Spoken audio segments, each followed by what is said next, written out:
Hi అండి. Welcome to మన రాయలసీమ రుచులు. థ్యాంక్ యూ సో మచ్ అండి. ఇంతవరకు సబ్స్క్రైబ్ చేసుకున్న వాళ్ళకందరికీ, కొత్తగా ఎవరైనా చూస్తుంటే సబ్స్క్రైబ్ చేసుకోండి. ఈరోజు మన రాయలసీమ రుచుల్లో చేయబోయే రెసిపీ పచ్చి పులుసు చికెన్ ఫ్రై అండి. ముందుగా చికెన్ ఫ్రై ఎలా ప్రిపేర్ చేసుకోవాలో చూసేద్దాం. చికెన్ ఫ్రై కావాల్సిన పదార్థాలు చూసేద్దాం. ఉప్పు, కారం, పసుపు, ధనియాల పొడి, గరం మసాలా, అల్లం వెల్లుల్లి పేస్ట్, ఆయిల్. ఒక బౌల్ తీసుకొని 1/2 kg చికెన్ని నీట్గా వాష్ చేసి తీసుకోవాలండి. పెద్ద ముక్కలుగా కాకుండా ఇలా మీడియం సైజు ముక్కల్ని తీసుకోవాలి. ఇప్పుడు మనం ఈ చికెన్ ముక్కలకి మసాలాలను కలుపుకుందాం. ఇక్కడ నేను 1/2 kg చికెన్కి 2 స్పూన్లు కారం పొడిని తీసుకున్నాను. అలాగే 1.5 స్పూన్ ఉప్పుని తీసుకున్నాను. ధనియాల పొడి 1 స్పూన్, గరం మసాలా 1 స్పూన్. అలాగే ఇక్కడ నేను అల్లం వెల్లుల్లి పేస్ట్లోనే పసుపు యాడ్ చేసుకుని దంచుకున్నానండి. అందుకే ఇందులో పసుపు యాడ్ చేయట్లేదు. ఈ అల్లం వెల్లుల్లిలోనే పసుపు ఆల్రెడీ ఉంది కాబట్టి యాడ్ చేయలేదండి. ఈ మసాలాస్ అన్నింటినీ బాగా చికెన్ ముక్కలకి పట్టేలాగా కలుపుకుంటూ మిక్స్ చేసుకోవాలి. ప్రెస్ చేస్తూ మిక్స్ చేసుకోవాలండి. అప్పుడే మసాలాలన్నీ చికెన్కి బాగా పడతాయి. 1 స్పూన్ ఆయిల్ని కూడా యాడ్ చేసుకుని బాగా కలుపుకోవాలి.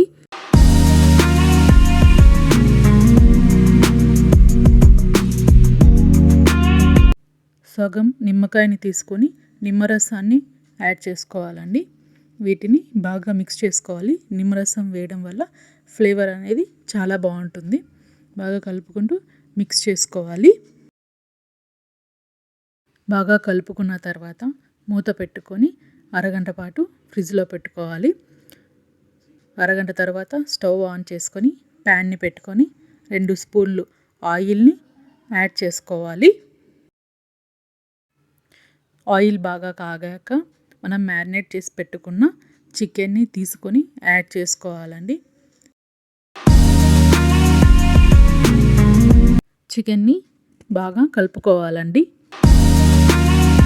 బాగా కలుపుకున్న తర్వాత మూతను పెట్టుకొని మంటని మీడియం ఫ్లేమ్లో పెట్టుకొని ఉడికించుకోవాలి. 10 నిమిషాల తర్వాత మూతను తీసి బాగా కలుపుకోవాలి. బాగా కలుపుకొని మళ్ళీ మూతని పెట్టి ఉడికించుకోవాలండి.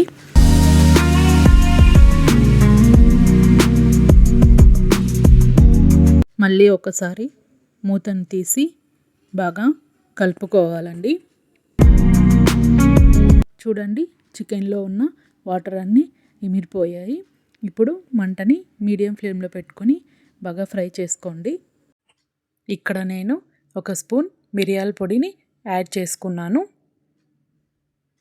మిరియాల పొడి అంతా ముక్కలకి పట్టేలాగా బాగా కలుపుకోవాలి. ఇలానే ఫ్రై చేసుకోండి. ఇప్పుడు కాస్త కొత్తిమీరని చల్లుకొని ఫ్రై చేసుకోండి. అంతేనండి, ఎంతో టేస్టీ చికెన్ ఫ్రై రెడీ అయిపోయింది. ఇప్పుడు ఒక ముక్కని తీసి ఇట్లా నలిపి చూడండి, చికెన్ బాగా ఉడికింది. ఇప్పుడు మనం పచ్చి పులుసుని ఎలా ప్రిపేర్ చేసుకోవాలో చూసేద్దాం. 1 ఆనియన్, 3 పచ్చిమిర్చి, చింతపండు, ఒక పెద్ద నిమ్మకాయ సైజు అంతా చింతపండుని తీసుకోండి.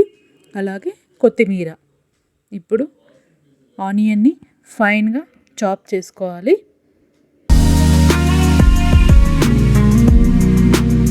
మూడు పచ్చిమిర్చిని సన్నగా చిన్న ముక్కలుగా కట్ చేసుకొని తీసుకోండి.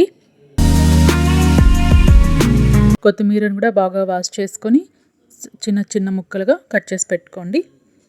ఇప్పుడు మనం ప్రిపరేషన్ ప్రాసెస్ చూసేద్దాం.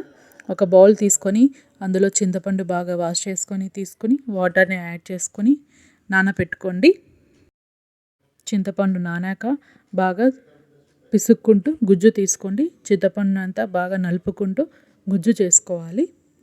చింతపండులో ఉన్న వేస్ట్ అంతా తీసేసి చింతపండు వాటర్ని తీసుకుందాం. ఇందులో 2 స్పూన్లు సాల్ట్ని యాడ్ చేసుకున్నాను. ఇక్కడ చాప్ చేసి పెట్టుకున్న 1 కప్పు ఆనియన్ ముక్కల్ని కూడా యాడ్ చేసుకున్నానండి. అలాగే పచ్చిమిర్చి ముక్కలు, అలాగే కొత్తిమీర, కట్ చేసి పెట్టుకున్న కొత్తిమీర యాడ్ చేసుకున్నాను. వీటిని బాగా చేత్తో నలుపుకోవాలండి. బాగా నలుపుకుంటూ పిసుక్కోవాలి. ఇందులో వాటర్ని కూడా యాడ్ చేసుకోవాలండి. మనకు ఎంత వాటర్ కావాలంటే అంతవరకు వాటర్ని యాడ్ చేసుకోండి. ఒకసారి టేస్ట్ చేసి చూడండి. సాల్ట్ తక్కువైతే ఇంకొంచెం సాల్ట్ని కూడా యాడ్ చేసుకోండి. ఇప్పుడు ఒక ప్యాన్ని పెట్టుకొని 1 స్పూన్ ఆయిల్ని వేసుకొని 1/2 స్పూన్ ఆవాలు, 1/2 స్పూన్ జీలకర్ర, 1/2 స్పూన్ శనగపప్పు, అలాగే 2 ఎండుమిర్చిని, అలాగే ఒక రెమ్మ కరివేపాకుని యాడ్ చేసుకొని పోపుని బాగా వేయించుకోవాలండి. పోపు అంతా బాగా వేగాక స్టవ్ ఆఫ్ చేసుకొని మనం ప్రిపేర్ చేసుకున్న పచ్చి పులుసులో యాడ్ చేసుకోండి. అంతేనండి, ఎంతో టేస్టీ పచ్చి పులుసు యాడ్ అయిపోయింది. మీకు కావాలంటే ఇందులో కొంచెం బెల్లంని కూడా యాడ్ చేసుకోండి. అంతేనండి, ఎంతో టేస్టీ పచ్చి పులుసు చికెన్ ఫ్రై రెడీ అయిపోయింది. చికెన్ ఫ్రై, వైట్ రైస్, పచ్చి పులుసు చాలా బాగుంటుందండి. ఇది రాయలసీమ స్పెషల్. ఈ వీడియో కనుక మీకు నచ్చినట్లయితే లైక్ చేయండి. కొత్తగా ఎవరైనా చూస్తుంటే మన రాయలసీమ రుచులు ఛానల్ని సబ్స్క్రైబ్ చేసుకోండి. మీ ఫ్రెండ్స్కి అండ్ ఫ్యామిలీ మెంబర్స్కి షేర్ చేయండి. Thank you for watching.